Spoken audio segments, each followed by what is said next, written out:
चलिए भाई, उम्मीद करता हूँ आप सभी लोगों ने जो पेपर अपलोड किया गया था उसको सॉल्व कर लिया होगा। और इसी क्रम में मैं आप लोगों को इसके उत्तर भी बता देता हूँ। और इसके बाद उत्तर के बाद हमारा जो है इन्हीं टॉपिक के ऊपर हमारा पूरा का पूरा लेक्चर रहेगा, ताकि आप इजीली इस चीज़ को देख पाएँ कि पहले आप कहाँ हैं और बाद में आप कहाँ स्टैंड कर रहे हैं। तो इन सारी चीज़ों को पढ़ाऊँगा अभी मैं, तो आप वीडियो में अंत तक जरूर बने रहिएगा। और अगर कोई सुझाव हो आपके तो आप कमेंट वगैरह में बताइएगा कि क्या सुझाव आप देना चाह रहे हैं, तो हमारा संस्थान उन पर भी अमल करेगा। ठीक है भाई, देखिए पहला क्वेश्चन आप लोगों के स्क्रीन पे है, आप लोगों ने वहां पे भी देखा होगा। पहले क्वेश्चन देखिए भाई, रैयतवाड़ी व्यवस्था किन क्षेत्रों में लागू की गई थी? ठीक है, तो रैयतवाड़ी व्यवस्था जो है वो इन सभी क्षेत्रों में लागू हुई थी। मद्रास में भी लागू हुई थी, मद्रास से तो शुरू ही किया गया था उसको। ठीक है, बंबई में लागू हुई, पूर्वी बंगाल और असम में लागू हुई, कुर्ग में लागू हुई। तो इसका उत्तर होगा आपका डी, है ना। तो जो हमारी रैयतवाड़ी व्यवस्था है वो उसका उत्तर क्या होगा भाई? डी, क्योंकि ये लगभग सभी क्षेत्रों में लागू थी यहाँ के, क्योंकि बताया भी था 50% क्षेत्र में रैयतवाड़ी व्यवस्था को लागू किया गया था अंग्रेजों के द्वारा। ठीक है, चलिए दूसरा क्वेश्चन है, निम्नलिखित में से कौन सी स्थायी बंदोबस्त की विशेषता नहीं थी?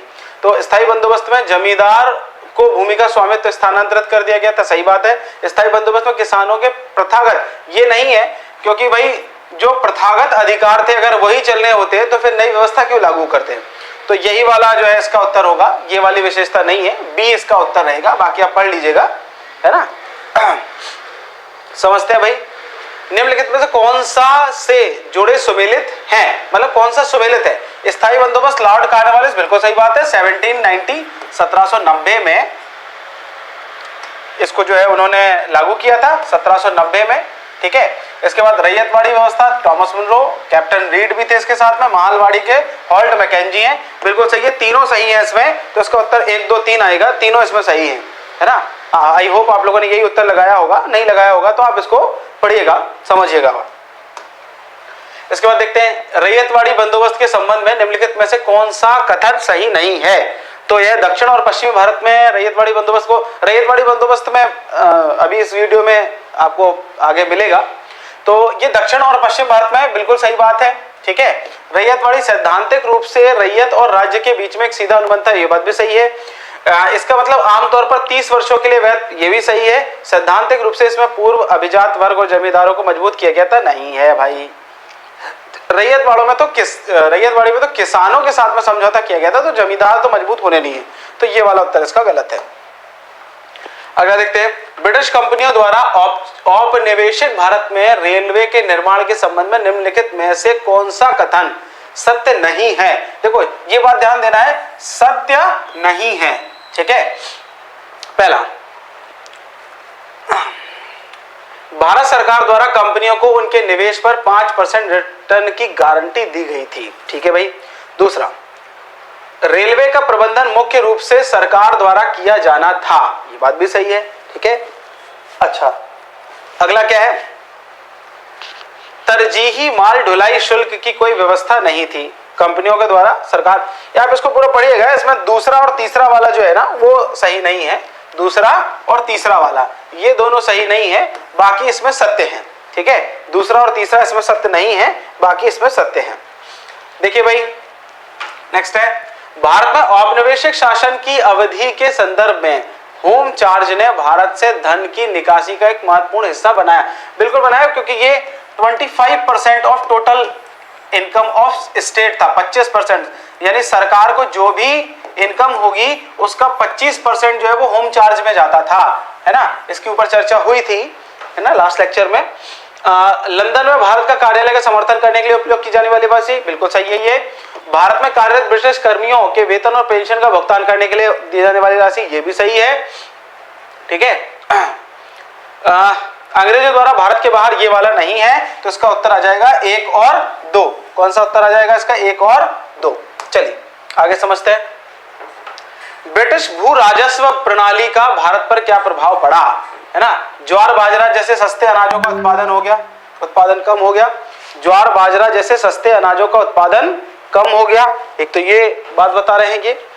दूसरा है, इससे गरीबी एवं ग्रामीण, बात भी सही है, इससे गरीबी तथा ग्रामीण ऋणग्रस्तता को जन्म दिया गया, ये बात भी सही है।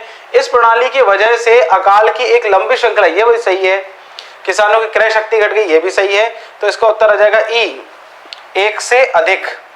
ठीक है, क्या हो जाएगा, एक से अधिक। नेक्स्ट समझिए जरा, ये चरण मैंने आपको बताए थे, आपने ये क्वेश्चन बिल्कुल कर लिया होगा। ये तीनों ही सही हैं क्योंकि यही तीन तो चरण थे ना। ठीक है, तो इसका आ जाएगा उत्तर ए, यानी ए का 1, बी का 2 और सी का 3। ठीक है भाई, तो ये उसका इसका उत्तर आ जाएगा, ए का 1, बी का 2 और सी का 3। नेक्स्ट समझेंगे, लॉर्ड कॉर्नवालिस का स्थायी बंदोबस्त लागू किया था। आपको पता है स्थायी बंदोबस्त 1793 में लागू हुआ था। 1790 में जो है वो इस व्यवस्था को लागू किया गया था प्रारंभ में 10 वर्ष के लिए, है ना, और 3 साल बाद 1793 में इसे स्थायी कर दिया गया था। ठीक है, तो इसको स्थायी रूप जो है वो 1793 में दिया गया था। तो इस वजह से ये डी वाला उत्तर आपका सही होगा।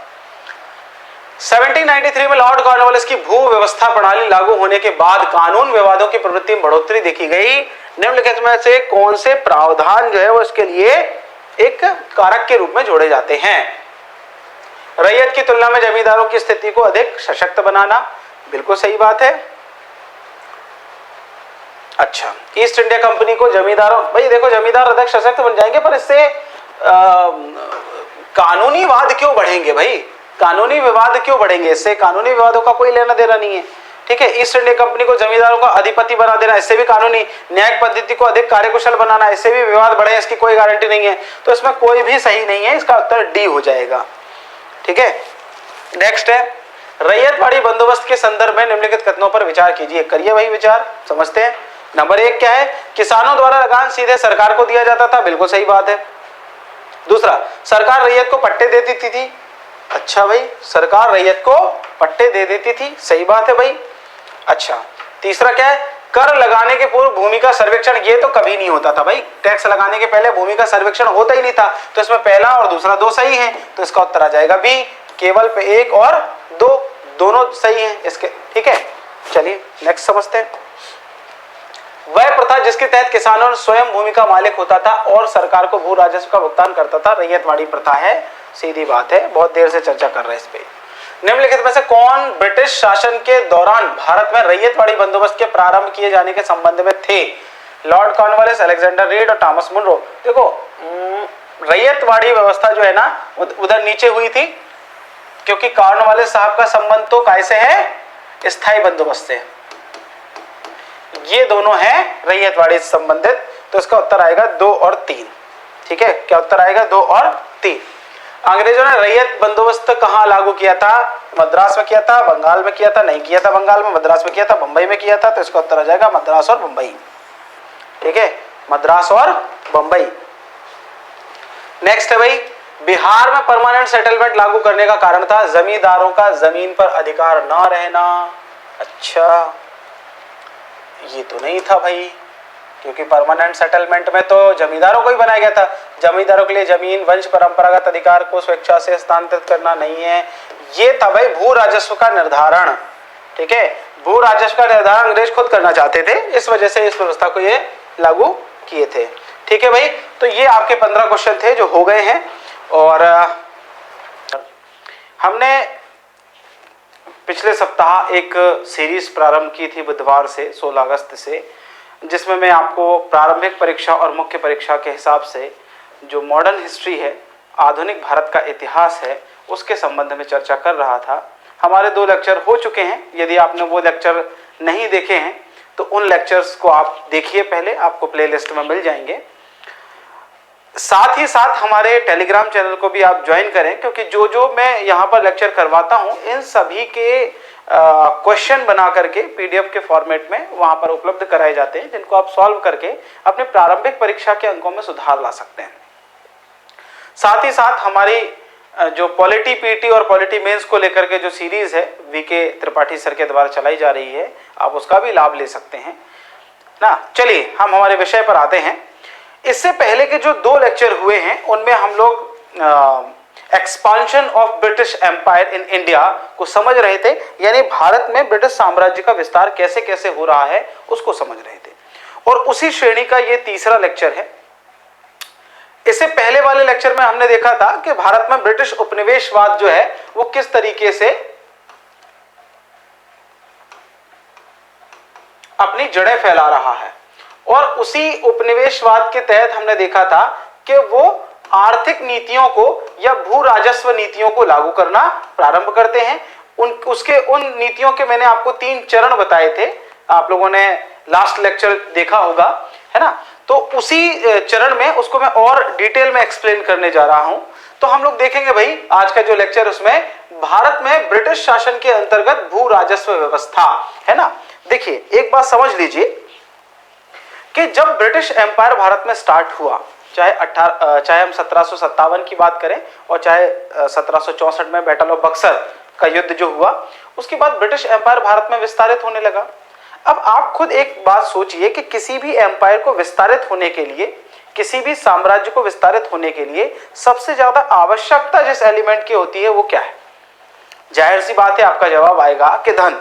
बिना धन के या बिना धन की अधिक मात्रा के किसी भी तरीके से साम्राज्य का विस्तार नहीं हो सकता था।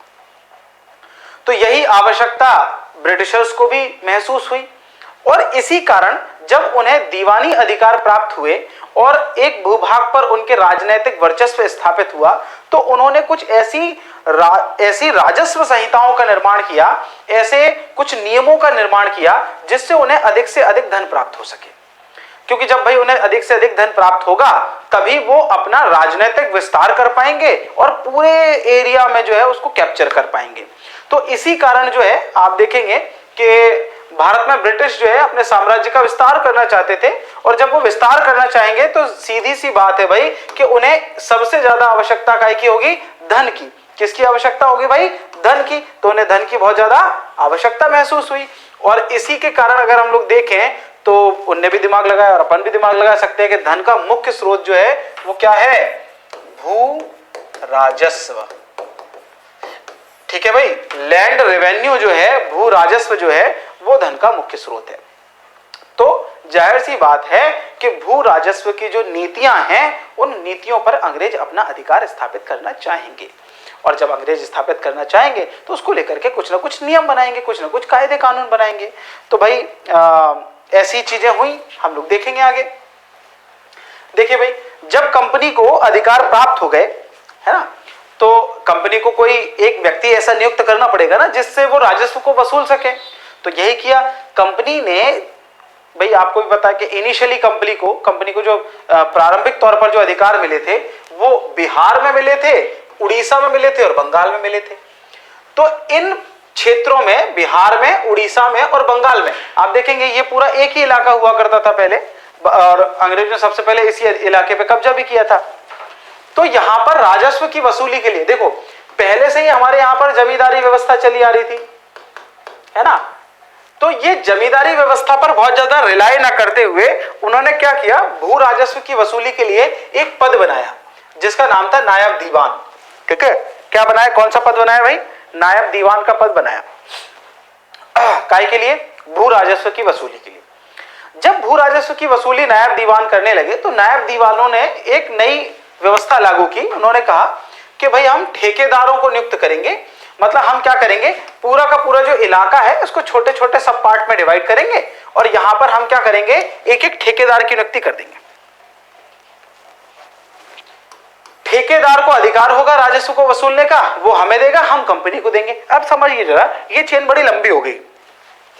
यहां है कंपनी ने अपॉइंट किया नायब दीवान, अब ये नायब दीवान ने अपॉइंट कर दिया ठेकेदार, और ये ठेकेदार जो है वो किसानों से राजस्व वसूल रहा है। अब आप देखेंगे कि जब किसान राजस्व दे रहा है वो ठेकेदार को दे रहा है, ठेकेदार जो दे रहा है वो नायब दीवान को दे रहा है, और नायब दीवान दे रहा है वो किसको दे रहा है? कंपनी को दे रहा है। अब देखो इसमें बिचौलिए बहुत हो गए ना, इसमें चेन बहुत हो गई। अब जब इतनी ज्यादा चेन होगी तो सीधी सी बात है कि यहां पर कुछ परसेंटेज ये भी रखेंगे, कुछ परसेंटेज ये भी रखेंगे, फिर जाके कंपनी पे पहुंचेगा। तो कंपनी के पास पहुंच रहा है कम, कंपनी के पास क्या पहुंच रहा है, कम मामला पहुंच रहा है, और किसानों से लग रहा है ज्यादा, यानी ठेकेदार जो है किसानों के ऊपर तो ज्यादा इंपोज कर रहे हैं पर कंपनी तक उतना नहीं पहुंच रहा है। तो ये सिस्टम हो गया इनका फेल। अब जब ये सिस्टम इनका फेल हो गया तो बंगाल में जो है वो द्वैत शासन लागू हुआ। द्वैत शासन में कंपनी ने खुद कुछ समय तक राजस्व वसूलने का काम किया, पर वो सिस्टम भी बहुत ज्यादा लागू नहीं हो पाया, वो सिस्टम भी बहुत ज्यादा, क्योंकि कंपनी के पास आपको पता है उतने ज्यादा योग्य अधिकारी, उतने ज्यादा अधिकारी नहीं है ना, अभी वो भारतीयों पर ही रिले कर रहे हैं, भारतीयों पर ही डिपेंडेंट है। तो ये सब चीजें चली रही थी, और इसी दौरान जो है वो क्या होता है भाई, बंगाल में द्वैत शासन जो है वो समाप्त हो जाता है। जब समाप्त हो जाता है तो 1772 में जो वॉरेन हेस्टिंग्स हैं इनका आगमन होता है। भाई वॉरेन हेस्टिंग्स एक भू राजस्व व्यवस्था की शुरुआत करते हैं जिसका नाम है इजारेदारी। क्या नाम है भाई, इजारेदारी। इजारेदारी शब्द अगर आप इतिहास पढ़ेंगे तो आपने पहले भी कभी पढ़ा होगा। इजारेदारी का मतलब है ठेके पर देना। अब वो पदवत समाप्त कर दिया, नायब दीवान वगैरह का जो भी पद थे वो समाप्त कर दिए गए। तो 1772 में वॉरेन हेस्टिंग्स ने एक व्यवस्था लागू की जिसका नाम था इजारेदारी व्यवस्था। और इजारेदारी व्यवस्था में क्या होता था कि 5 वर्ष के लिए ठेका दिया जाता था। जो भी आदमी ज्यादा बोली लगा देगा उस आदमी को एक ठेका दे दिया जाएगा भू राजस्व वसूली का। लेकिन वॉरेन हेस्टिंग्स का ऐसा मानना था कि जमींदार जो है ना उनको अलग रखो, क्योंकि जमींदार जो है वो भू राजस्व के बारे में बहुत ज्यादा जानते हैं। हो सकता है ये अंग्रेजों को ही गुमराह कर दें, अंग्रेजों को ही जो है वो उनके साथ बेईमानी करने लग जाए, क्योंकि हिंदुस्तानी है, बहुत ज्यादा भरोसा भी नहीं कर सकते, हिंदुस्तानियों के साथ ही मिल जाए। तो एक नया ऐसा कहे कि भाई हमको आप कुछ नहीं है, हमें तो आप 5 साल के लिए हम ठेका दे रहे हैं, 5 साल के लिए फलानी फलानी जगह, मान लो 5 साल के लिए जो है हम दिल्ली का ठेका दे रहे हैं कि दिल्ली में 5 साल के लिए बोली लगाओ भाई। तो किसी आदमी लगाए 5 करोड़ रुपए, क्या हम 5 करोड़ रुपए आज आपको दे रहे हैं, हम वसूलते रहेंगे 5 साल तक, हमारी है दिल्ली, ठीक है। तो ऐसे ही बोली लगती थी, जो भी आदमी ज्यादा बोली लगाता था उसको वो ठेका दे दिया जाता था। तो ये व्यवस्था को लागू किया किसने, वॉरेन हेस्टिंग्स ने।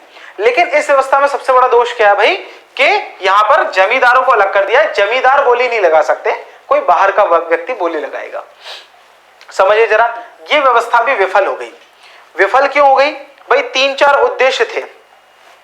क्या थे भाई, 3-4 उद्देश्य, जिसमें पहला उद्देश्य ये है कि कंपनी को ज्यादा से ज्यादा राजस्व चाहिए, ठीक है। तो कंपनी को की जो धन की आवश्यकता थी वो भी इसमें पूरी नहीं हुई, क्योंकि इतनी ज्यादा बोली नहीं लगा पा रहे, बाहर के लोग बोली लगा, जमींदार सारी चीजें समझते हैं तो वो जितनी बढ़ के बोली लगा सकते हैं उतनी बाकी लोग बढ़ के बोली नहीं लगा सकते। अब जमींदारों को तो आपने अलग रखा है। अच्छा, जमींदारों का गांव में प्रभाव भी है। अब जमींदारों का गांव में प्रभाव है तो इससे क्या होगा, वो किसानों को भी भड़काएंगे। अच्छा, नया आदमी जो आएगा, नए आदमी को उतना ज्यादा अनुभव नहीं है तो वो भी विफल हो जाएगा, ठीक है। अच्छा, दूसरी चीज क्या है भाई, इससे किसानों का जो शोषण था वो बढ़ गया। किसानों का शोषण इससे बढ़ गया क्योंकि नए लोग आए, वो नहीं समझ रहे थे चीजों को, वो अपने हिसाब से फोर्सफुली रेवेन्यू कलेक्ट करने की कोशिश कर रहे थे किसानों के साथ में। इसके अलावा हम देखेंगे कि कृषि की उन्नति होनी चाहिए थी पर नहीं हुई, कृषि का डिक्लाइनेशन होने लगा। कौन सी व्यवस्था में, कौन सी व्यवस्था में, इजारेदारी में। तो इजारेदारी की शुरुआत जिस उद्देश्य के साथ में हुई थी उस उद्देश्य को ये पूरा नहीं कर पाई। और जब तक इसके इफेक्ट आने शुरू हुए, जब तक इसके इंपैक्ट चल रहे थे जिस समय, क्योंकि ये समय आ गया आपका 1790 के आसपास का, तो 1790 के आते आते जब ये 4-5 बार इनकी बोली लग गई तो हर बार पैसे कम होते गए, क्योंकि लोगों ने कम बोली लगाई, क्योंकि उतना ज्यादा उनको रेवेन्यू मिल ही नहीं रहा है, ठीक है। तो ये व्यवस्था हो गई फेल। और इस व्यवस्था का जब फेलियर चल ही रहा था उसी समय भारत में नए गवर्नर जनरल बनकर के आए वॉरेन हेस्टिंग्स की जगह कॉर्नवालिस। कौन आए साहब, कॉर्नवालिस, लॉर्ड कॉर्नवालिस, ठीक है। तो जब लॉर्ड कॉर्नवालिस का आगमन हुआ तो उन्होंने देखा कि ये व्यवस्था तो बड़ा डिस्टर्ब कर रही है, बहुत समस्या ग्रसित है। तो उन्होंने 1790 में 1790 में एक नई व्यवस्था को लागू किया, ठीक है भाई। समझते हैं जरा, इस जो कार्नवालिस का समय था, कार्नवालिस का काल जब आया तो उन्होंने एक नई भू राजस्व व्यवस्था को लागू किया और इस नई भू राजस्व व्यवस्था का नाम है जमींदारी व्यवस्था या स्थायी बंदोबस्त व्यवस्था। इसी व्यवस्था को एक और नाम से जाना जाता है इस्तमरारी। भाई साहब कौन सी व्यवस्था? इस्तमरारी, ठीक है। या इसी व्यवस्था को एक और नाम से जाना जाता है मालगुजारी। तो भाई समझने की कोशिश करेंगे कि जब लॉर्ड कार्नवालिस का समय आया, वॉरेन हेस्टिंग्स ने जो व्यवस्था लागू की थी, कौन सी व्यवस्था लागू की थी साहब? वॉरेन हेस्टिंग्स ने, मैंने आपको बताया था, इजारेदारी यानी ठेके पर भू राजस्व देना, उसको इजारेदारी व्यवस्था कहते हैं। यह टर्म जो है वो मध्यकालीन भारतीय इतिहास से पैदा हुआ है, उस समय भी ऐसी चीजें हुई थी, है ना। आप तुगलक का समय जब देखेंगे या आप सल्तनत काल में जब समय में देखेंगे या मुगल काल में जब आप देखेंगे तो यह शब्द आपको मिलेगा, इजारेदारी, ठेके पर भू राजस्व वसूलने की प्रथा, ठीक है। तो ये चीजें तो हो गई। अब समय किसका आ गया भाई? कार्नवालिस का। और कार्नवालिस ने 1790 में 1790 में एक नई व्यवस्था लागू कर दी। क्या नाम है इस नई व्यवस्था का? जमींदारी व्यवस्था। देखो जमींदारों को अभी तक अलग रखा गया था, अब बुला लिया गया कि भाई साहब आप आ जाओ, आप ही विशेषज्ञ हो, आप ही काम कर पाओगे। या इसे ही क्या कहा गया? स्थायी बंदोबस्त, परमानेंट सेटलमेंट। या इसी व्यवस्था को क्या कहा जाता है? इस्तमरारी। या इसी व्यवस्था को क्या कहा जाता है? मालगुजारी, ठीक है। क्या कहा जाता है? मालगुजारी। देखिए शुरुआत में यह व्यवस्था जब लागू की गई थी तो यह कहा गया था कि हम इस व्यवस्था को 10 वर्ष के लिए लागू कर रहे हैं। हिट एंड ट्रायल मोड पर लागू की गई थी ये, ठीक है। तो 10 वर्ष के लिए हम इस व्यवस्था को लागू कर रहे हैं। इस व्यवस्था में यह कहा गया कि जो जमींदार है, कौन है भाई? जमींदार, यही भूमि का स्वामी है। जमीन किसकी होगी? जमींदार की होगी। अच्छा, ये स्वामी है, साथ साथ में ये भू राजस्व को वसूलने वाला अधिकारी भी है। तो दोनों बातें हैं, भूमि का स्वामी भी यही है और भूमि का राजस्व वसूलने वाला अधिकारी भी यही है। तो दोनों चीजें, दोनों अधिकार, यानी भूमि का स्वामित्व भी जमींदार को दे दिया गया और साथ ही भूमि को वसूलने, जो भू राजस्व है उसको वसूलने का अधिकार भी जमींदार को दे दिया गया। 10 साल के लिए लागू की गई थी, लेकिन 3 साल बाद ही इनको फंटास्टिक रिजल्ट मिले, अच्छे रिजल्ट मिले तो इन्होंने इस व्यवस्था को क्या कर दिया गया? स्थायी कर दिया। अब जब स्थायी कर दिया इन्होंने तो इसे ही क्या कहा जाने लगा? स्थायी बंदोबस्त, परमानेंट सेटलमेंट, ठीक है भाई। यहां तक कोई तकलीफ हो तो आप मुझे कमेंट करके बताइएगा, ठीक है। तो परमानेंट सेटलमेंट इसको बोल दिया गया, स्थायी बंदोबस्त इसको बोल दिया गया, है ना। अच्छा, अब ये व्यवस्था चली रही है ना। ये व्यवस्था जब चली रही है, इसी समय जो है, अच्छा थोड़ी सी बातें और मैं आपसे करूंगा कि ये जो टोटल व्यवस्था थी, इस व्यवस्था में 10/11 भाग, है ना। यानी अगर आप ऐसे माने कि 100 रुपए जो है, कितने रुपए? 100 रुपए का राजस्व वसूला जाता है। टोटल जो भी रेवेन्यू कलेक्शन हो रहा है, अगर वो 100 रुपीज है तो इसमें से 10/11 रुपीज जो होंगे वो किसको मिलेंगे? किसको मिलेंगे भाई? अंग्रेजों को मिलेंगे। और 1/11 हिस्सा जो होगा वो किसको मिलेगा? जमींदारों को मिलेगा। किसको मिलेगा साहब? जमींदारों को मिलेगा। मतलब तकरीबन मैं ऐसे कहूंगा कि लगभग 9% के आसपास का जो हिस्सा है, 91-92% के आसपास का हिस्सा जो है वो किसको मिल रहा था? अंग्रेजों को मिल रहा था इसमें। और लगभग 9% के आसपास का हिस्सा जो है वो किसको मिल रहा था? जमींदारों को मिल रहा था। ये व्यवस्था चल रही थी। इसमें टैक्स की ये जो दरें हैं, ये दरें जरूर याद रखिएगा, क्योंकि स्टेटमेंट वाले क्वेश्चन में कई बार ये दरों में सब क्वेश्चन पूछ लिया जाता है ना। ये प्रारंभिक परीक्षा के हिसाब से बड़ा महत्वपूर्ण बिंदु है, इसलिए आप इसको याद रखिएगा, ठीक है। तो दरें जो थी 1/11 जमींदार को मिलती थी और 10/11 किसको मिलती थी? अंग्रेजों को मिलती थी। अच्छा, ये व्यवस्था मैंने आपको बताया, ये व्यवस्था कब से शुरू हुई भाई? 1790 से शुरू हुई, है ना। और 1793 में इसको परमानेंट कर दिया गया, परमानेंट सेटलमेंट कर दिया गया। लेकिन इसमें एक नया नियम लेकर के 1794 में जो नियम लेकर के आए थे, इस नियम में ये कहा गया, इसको सूर्यास्त का नियम कहा जाता है। बेसिकली कौन सा नियम कहा जाता है? सूर्यास्त का नियम। अब इसको जरा समझेंगे, सूर्यास्त का नियम क्या है। बेसिकली हुआ ये था कि कुछ लोग, क्योंकि 4 साल हो गए थे, तो कुछ जमींदार जो है ना वो रेवेन्यू जमा करने में, राजस्व जमा करने में डिफॉल्ट कर रहे थे। राजस्व जमा करने में क्या कर रहे थे?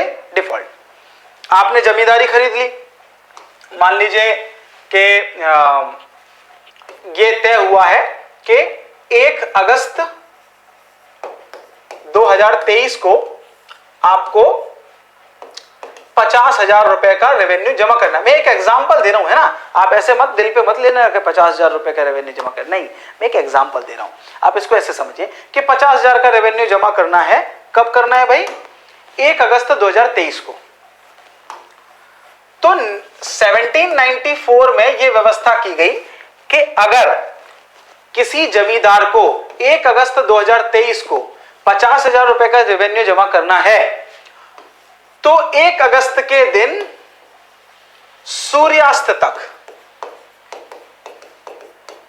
इंतजार किया जाएगा। सूर्य जब तक अस्त नहीं हो जाता तब तक इंतजार किया जाएगा। और अगर जो अधिकारी है वो पैसे जमा करने नहीं आया सूर्यास्त तक, तो इसकी जमींदारी जो है उसकी नीलामी कर दी जाएगी। क्या कर दी जाएगी? नीलामी, है ना। अब देखो इसके कॉन्सिक्वेंसेस देखना, इसकी समस्याएं देखना, बहुत ध्यान से समझिएगा।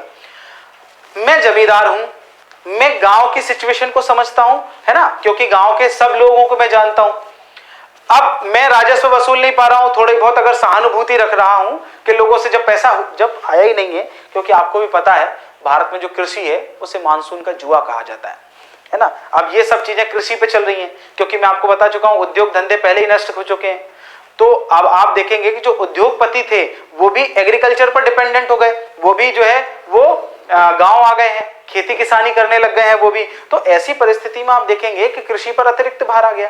अच्छा, आप देखेंगे जो रियासतें जो राजा महाराजाओं के यहां पर है, क्योंकि इसी समय जो है वो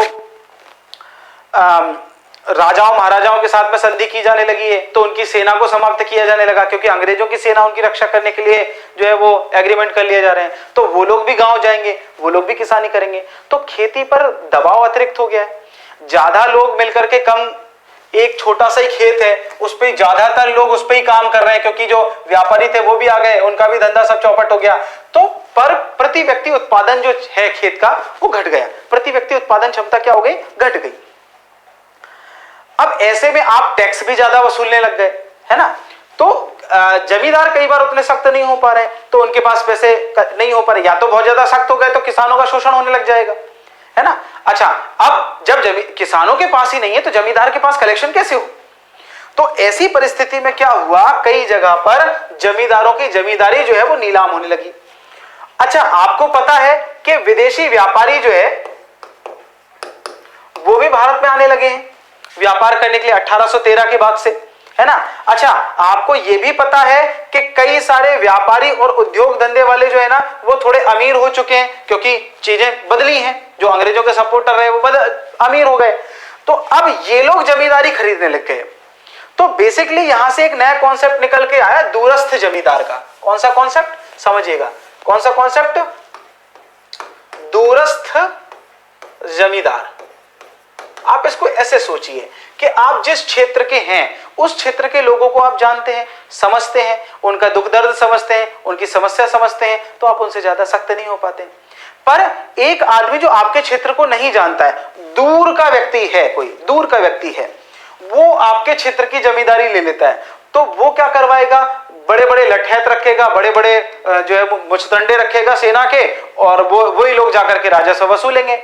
अच्छा, मुझे एक बात बताइए, आपके पास पैसे नहीं हैं और जबरन आपसे बहुत ज्यादा पैसों की वसूली की जाए तो क्या होगा? आपका मन में यही बात आएगी कि साहब ऐसी स्थिति में तो विद्रोह जैसा उत्पन्न होगा। तो यही तो मैं आपसे कहना चाह रहा हूं कि ये जो भू राजस्व व्यवस्थाएं हैं, इन्होंने किसान विद्रोहों को जो है वो प्रोत्साहन दिया। इसके बाद किसान विद्रोहों का ही दौर शुरू होगा। किसान विद्रोह, जनजातीय विद्रोह, सारे विद्रोह इसके बाद स्टार्ट हो जाएंगे, है ना। तो देखिए, ये जो कॉन्सेप्ट है, इनसे शोषण जो है ना उसकी तीव्रता हो गई। शोषण जो है वो बड़ा तीव्र हो गया, शोषण जो है वो तेजी से बढ़ गया, और जब शोषण तेजी से बढ़ेगा तो फिर विद्रोह भी होंगे, ये बात भी तय ठीक है। तो कुल मिला के मैं ये कहना चाह रहा हूं कि आप समझेंगे जरा कि जो कॉर्नवालिस साहब हैं, इन्होंने जमींदारी स्थायी बंदोबस्त या इस्तमरारी मालगुजारी व्यवस्था को लागू किया। इसमें जमींदार को ही भूमि का स्वामी मान लिया गया। शुरुआत इसकी की गई थी 10 वर्षों के लिए, लेकिन 1793 में इसको परमानेंट कर दिया गया। इसमें दर कितनी रखी गई भाई? दर रखी गई इसमें 10/11 और 1/11 भाग जो है वो किसका था? किसानों का था। ठीक है। अच्छा, अभी ये तय नहीं है कि किसानों से कितनी वसूलेंगे, ये जमींदारों का है 1/11। ठीक है, किसानों से कितना वसूलेंगे ये तय नहीं है, ये जमींदार के मूड के ऊपर डिपेंड करता है। तो जमींदार को अननेसेसरी एक पावर मिल गई।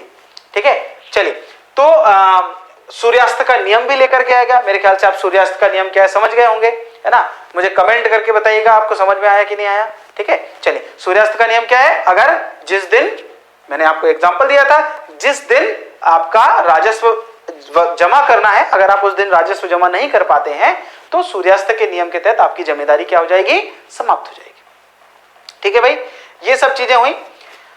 तो ये सब चीजें चल रही थी। तो थोड़ा सा हम लोग जो है वो ये जो पूरी व्यवस्था है, इस व्यवस्था के क्या प्रभाव पड़े हैं, उन प्रभावों को भी एक बार देख लेते हैं।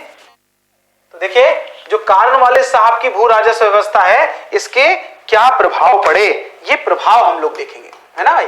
प्रभाव समझेंगे जरा।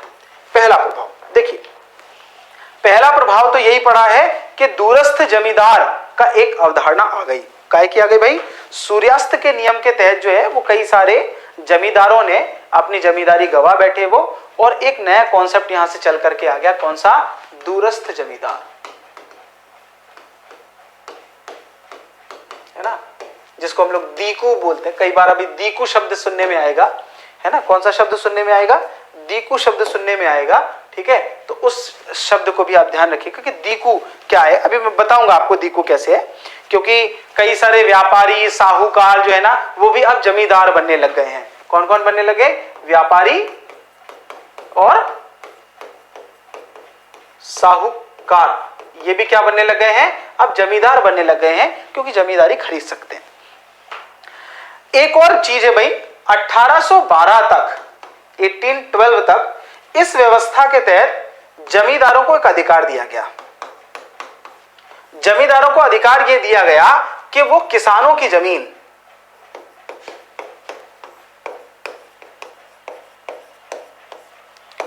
बिना न्यायालय की अनुमति के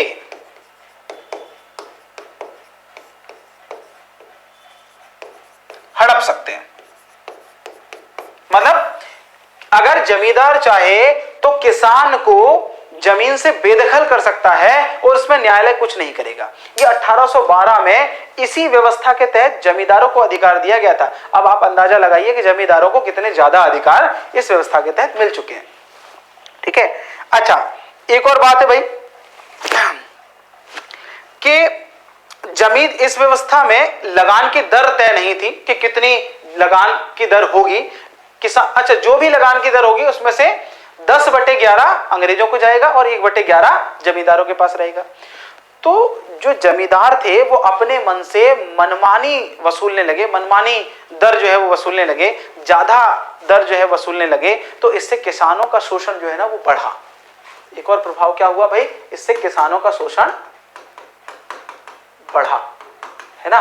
देखिए भाई, 2-3 प्रभाव मैंने आपको बता दिए हैं। पहला प्रभाव क्या भाई? दूरस्थ जमींदार। फिर दूसरा, किसानों को बिना, मतलब साहूकारों की शक्ति में वृद्धि, क्योंकि किसानों को बिना न्यायालय की अनुमति के भी भगा सकते थे। तीसरा भाई कि इससे किसानों का शोषण बढ़ा है। क्या बढ़ा भाई? किसानों का शोषण बढ़ा। अच्छा, इसके अलावा क्या हुआ भाई? इसमें जमीन का उपसामंतीकरण होने लगा, है ना? भाई सामंत की तरह तो जाकर के बैठ जाते थे। ठीक है, तो इस तरीके की चीजें होने लगी भाई। अच्छा, एक और चीज है, इस व्यवस्था की एक और कमी थी कि इसमें कृषि की प्रगति पर कोई बात नहीं गई थी। किसी की प्रगति पर, यानी खेती की उन्नति को लेकर के, खेती में इन्वेस्टमेंट कुछ भी नहीं था। केवल खेती से कर वसूला जा रहा है, बाकी इसमें निवेश कुछ नहीं किया जा रहा है कि जिससे खेती की प्रगति हो या किसानों की हालत सुधरे।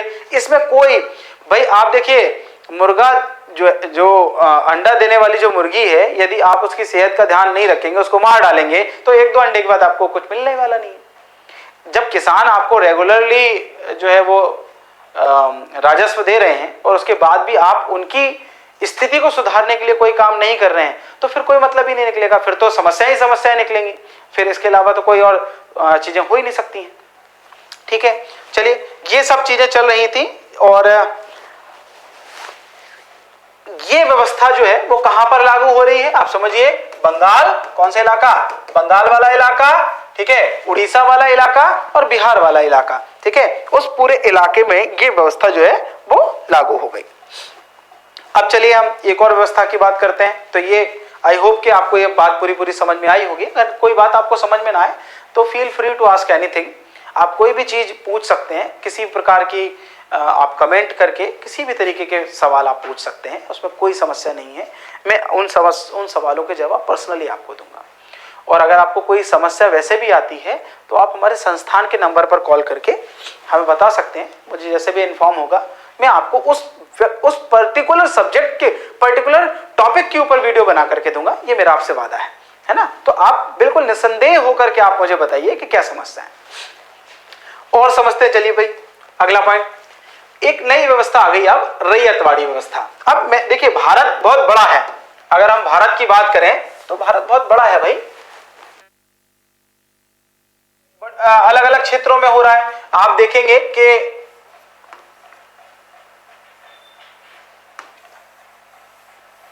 अगर हम ये इस तरीके से पूरे भारत को बनाए तो हमने देखा है कि हम ये वाले क्षेत्र पर अभी बहुत ज्यादा फोकस कर रहे हैं, ठीक है। उपजाऊ क्षेत्र भी है, उपजाऊ क्षेत्र भी है। अंग्रेजों को पहली बार यहीं पर इसी क्षेत्र में जो है वो शासन का अधिकार मिला है। अच्छा, यहां वाला भी एक क्षेत्र है ना, मद्रास वाला, और एक यहां पे भी अंग्रेजों के पास क्षेत्र है, बॉम्बे, ठीक है, ये बंबई, ठीक है। तो ये क्षेत्र भी है अंग्रेजों के पास में। तो यहां वाले क्षेत्र की व्यवस्था तो हम समझ गए कि क्या व्यवस्था लागू की अंग्रेजों ने।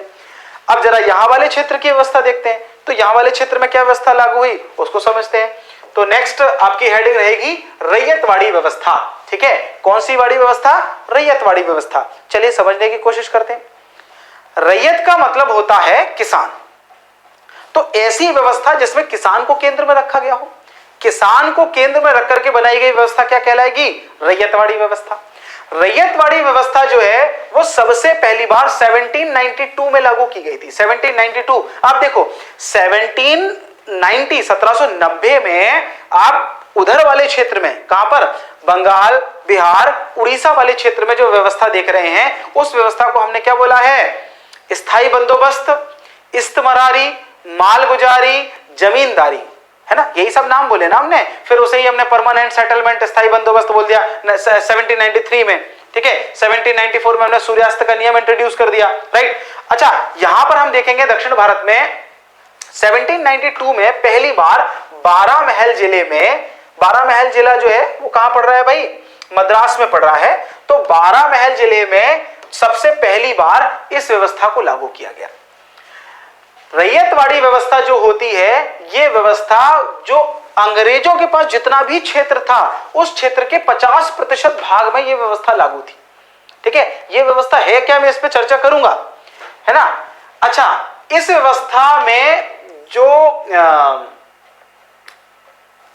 17 ये जो व्यवस्था है, इस व्यवस्था को आप समझिएगा। इस व्यवस्था में 1/3 यानी 33% टैक्स लगाया गया, ठीक है। कितना लगाया गया? 33%। और ये टैक्स जो है वो सीधे सीधे किसानों पे लगाया जाता था। किस पे लगाया जाता था? किसानों पे। किसान खुद अपना टैक्स भरेगा, ठीक है। किसान खुद अपना टैक्स भरेगा। टोटल उपज का 33% उसको अंग्रेजों के पास जमा करना पड़ेगा, ठीक है। अच्छा, सबसे पहले कहां लागू की गई? बारामहल में। इस व्यवस्था के जन्मदाता, ये क्वेश्चन पूछा जाता है प्रारंभिक परीक्षा में, ध्यान रखिएगा। इस व्यवस्था के जन्मदाता टॉमस मुनरो और कैप्टन रीड को माना जाता है। Who was the founder of this system? We can say that Captain Read and Thomas Munro. और कहां पर फर्स्टली इंप्लीमेंट हुई थी? So we can say that Baramula district of Madras, ये सबसे पहले इंप्लीमेंट हुई थी। इन विच ईयर? 1792 ईयर, है ना, कब हुई थी? 1792 में। अच्छा, 30 सालों के लिए इस व्यवस्था को लागू किया गया था, इंप्लीमेंटेड फॉर 30 ईयर, राइट। अच्छा भाई, और देखेंगे 1825 में बंबई में लागू कर दी गई, 1825 में इस व्यवस्था को बंबई में लागू कर दिया गया, और 1858 में 1857 की क्रांति के बाद अन्य क्षेत्रों में भी इसको लागू कर दिया गया। ठीक है, अन्य क्षेत्रों में भी इस व्यवस्था को क्या कर दिया गया? लागू कर दिया गया। ठीक है। अच्छा, इस व्यवस्था में क्या हुआ था भाई? तो इस व्यवस्था में किसानों को ही भूमि का स्वामी मान लिया गया। ठीक है, और उनके ऊपर 33% का टैक्स लगा दिया गया। अगर कोई किसान भूमि की जो राजस्व है उसको जमा नहीं कर पाता है तो उसे उसकी जो भूमि है उससे वंचित कर दिया जाता है। ठीक है, ये सब चीजें इसमें थी, है ना। तो भाई अब हम इसके थोड़े से प्रभाव देख लेते हैं। ये आपको समझ में आ गया होगा कि क्या क्या इसमें पूरा सिस्टम था। अब इसके प्रभाव देख लेते हैं थोड़े से कि भाई इसके प्रभाव क्या पड़े, है ना। समझते हैं जरा प्रभाव। अच्छा, मुझे एक बात बताइए कि गांव का माहौल कैसा होता है भाई? गांव का माहौल होता है मिला जुला। गांव में एक दूसरे की मदद करते हैं लोग। कहा जाता है तुम्हारे शहर में मैयत को भी कोई कंधा नहीं देता, हमारे गांव में छप्पर भी सब मिलकर उठाते हैं। तो गांव का माहौल बड़ा अलग होता है। गांव के माहौल में सब मिले जुले लोग रहते हैं, सब मिलकर के रहते हैं। लेकिन यहां पर ये जो व्यवस्था है, इस व्यवस्था ने क्या किया? किसान को एक इंडिविजुअल आइडेंटिटी प्रदान की, यानी गांव के जो सम्मिलित वाला मामला था। अब देखिए, एक किसान जो है ना वो अपना लगान भर रहा होगा और एक किसान अपना लगान नहीं भर रहा होगा, तो ये अपने आप को अलग थलग और अकेला महसूस करेगा। तो जो यूनिटी थी उस यूनिटी को तोड़ दिया, गांव की यूनिटी को। कौन सी व्यवस्था ने? रैयतवाड़ी व्यवस्था ने। रैयतवाड़ी व्यवस्था ने गांव की जो क्या कहेंगे सामूहिक अस्तित्व की जो अवधारणा है, उस सामूहिक अस्तित्व की अवधारणा को तोड़ दिया। तो पहला बैड इंपैक्ट तो यही पड़ा। दूसरी बात भाई ये है कि ब्रिटिश अधिकारी जो है वो अधिकाधिक राजस्व वसूली करने लग गए, तो उससे भी जो है वो समस्याएं आई। तीसरी बात यह है कि अब क्योंकि किसानों को जो है वो इंडिविजुअल आइडेंटिटी मान लिया गया था, तो किसानों को घुमाना आसान हो गया, है ना। अब देखिए, अंग्रेज अधिकारी जो है वो चाहते हैं उसकी खेती करवाना शुरू कर देते हैं। उनसे पर्सनल कॉन्ट्रैक्ट कर लेते हैं कि भाई आप खेतों में ये चीज उगाओ केवल, ठीक है। और किसानों को मजबूरी में उगाना पड़ता है, मजबूरी में वो चीजें करनी पड़ती है किसानों को। तो ऐसी सब समस्याएं होने लग गई थी, ठीक है। अच्छा, एक और बात इसमें है, इसमें यह हुआ कि बिचौलिए खत्म हो गए। अब बिचौलिए अगर खत्म हो गए तो अंग्रेजों को ज्यादा राजस्व मिलने लगा, और अंग्रेजों को ज्यादा राजस्व मिला तो उनकी राजस्व की भूख और बढ़ गई। भाई उन्हें तो जितना भी दे दो उतना कम था, ठीक है। तो उनकी राजस्व की भूख और बढ़ जाती है। तो ये एक चीज इसमें होती है। तो ये हम लोग कहेंगे कि कौन सी भाई है, हमारी रैयतवाड़ी व्यवस्था है। ये कितने भूभाग पर बेस्ड थी? 50%। 50% भूभाग पर जो है वो ये व्यवस्था लागू थी। अब इसके बाद नेक्स्ट व्यवस्था आ जाती है हमारी भाई महालवाड़ी व्यवस्था। कौन सी व्यवस्था? महालवाड़ी व्यवस्था, ठीक है। तो महाल का अर्थ होता है गांव। कौन सी व्यवस्था होती है? गांव। महाल का अर्थ क्या है? गांव, यानी ऐसी व्यवस्था जिसमें टैक्स का इंप्लीमेंटेशन, है ना, पूरे के पूरे गांव पर किया जाए। पूरे गांव में एक आदमी को मुखिया मान लिया गया, है ना। एक आदमी को क्या माना गया, और उसके ऊपर ही टैक्स की लायबिलिटी कर दी गई। हर एक व्यक्ति से उनकी उत्पादन क्षमता के अनुसार टैक्स वसूलेंगे। पर आपके पूरे, जैसे इसको ऐसे मानिए कि जैसे आपने पढ़ाई जब की होगी तो आपके क्लास होंगे, अलग अलग सेक्शंस होंगे। तो हम सेक्शन को मान लें कि भाई क्लास 12B जो है वो 150 रुपए देगी। तो अब इसमें कोई व्यक्ति हो सकता है 2 रुपए दे, कोई 10 रुपए दे, कोई 50 रुपए दे, या एक ही आदमी 150 रुपए दे दे, उससे कोई फर्क नहीं पड़ता। मतलब यहां पर इंडिविजुअल किसानों से नहीं ले रहे हैं, एक आदमी अपॉइंट किया गया, उस आदमी से लिया जा रहा है पैसा, ठीक है। तो इसी वजह से, क्योंकि महाल का अर्थ है गांव, और जो व्यवस्था गांव पर कलेक्टिव टैक्स रिस्पॉन्सिबिलिटी को जो इंप्लीमेंट करती है, उस व्यवस्था को कहा गया महालवाड़ी व्यवस्था। यह व्यवस्था मध्य प्रदेश में पंजाब में और उत्तर प्रदेश में लागू की गई थी। कब लागू हुई थी? 1822 में लागू किया गया था। और इस व्यवस्था के जो जन्मदाता हैं उनको कहा जाता है हॉल्ट मैकेंजी। क्या बोला जाता है साहब? Holt Mackenzie. तो ये तो हो गई हमारी फैक्चुअल बात कि भाई 1822 में लागू हुई, हॉल्ट मैकेंजी ने लागू की। कहां पे लागू की? मध्य प्रदेश, पंजाब, उत्तर प्रदेश वाले हिस्से में। टोटल 30% ब्रिटिश भारत के भूभाग में ये लागू थी।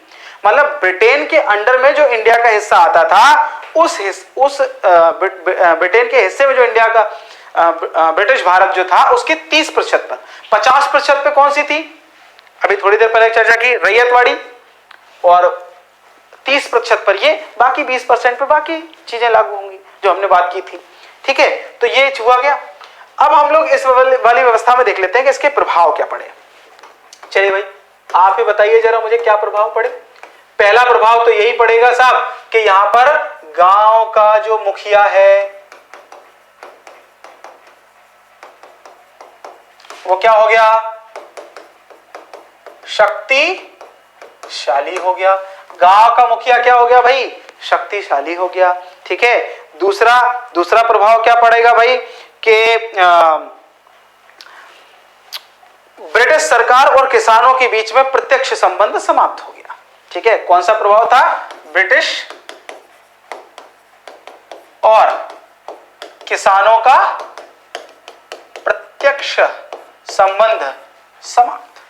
दूसरा पॉइंट तो यही हो गया साहब कि ब्रिटिश सरकार और किसानों के बीच का प्रत्यक्ष संबंध समाप्त हो गया। और अगर हम लोग देखें भाई कि जो गांव का मुखिया है उसको किसानों को बेदखल करने का अधिकार मिल गया, तो वही बात हुई कि जमींदार हटा और गांव का मुखिया आ गया। तो किसानों के लिए तो कोई फर्क नहीं हुआ, जमींदार अब शोषण करने लग जाएगा, किसानों के मुखिया सब शोषण करने लग जाएगा। एक और बात क्या है इसमें, ये वाली जो व्यवस्था है इसमें जो राजस्व वसूला जाता था वो अनुमान के आधार पर वसूला जाता था, अनुमान के आधार पर। तो अब अगर अनुमान के आधार पर वसूला जाएगा तो सीधी सी बात है, ये तो शोषण का कार्य हो गया। भाई अनुमान लगा के आप कैसे बता सकते हो कि आज इस साल ज्यादा अच्छा प्रोडक्शन होगा या इस साल बुरा प्रोडक्शन होगा? ये अनुमान के आधार पर कैसे बताया जा सकता है? तो अगर अनुमान के आधार पर वसूला जा रहा है तो वैसे ही समस्या है। ठीक है, तो ये तमाम समस्याएं जो है वो इस पूरे उसमें रही हैं। ये सब चीजें जब चली रही थी उसी समय कृषि का वाणिज्यीकरण भी होने लगा, है ना, कमर्शलाइजेशन ऑफ क्रॉप्स होने लगी। ठीक है, तो इससे किसानों की समस्याएं और बढ़ गई। तो फिलहाल आज के लेक्चर में हम लोग इतना ही रखेंगे। कल नेक्स्ट लेक्चर जो हमारा होगा उसमें हम किसानों की और समस्याओं को देखेंगे और साथ ही यह भी देखेंगे कि जो विद्रोह हैं उन विद्रोहों की पृष्ठभूमि कैसे बनी और कैसे वो विद्रोह होने शुरू हुए। फिर हम लोग विद्रोहों पर जाएंगे, विद्रोहों को समझेंगे। चलिए भाई, धन्यवाद, जय हिंद। आप स्वस्थ रहें, अच्छे से अपनी पढ़ाई करें। कोई समस्या हो तो हमारा संस्थान आपके साथ में सदैव खड़ा हुआ है। धन्यवाद, जय हिंद।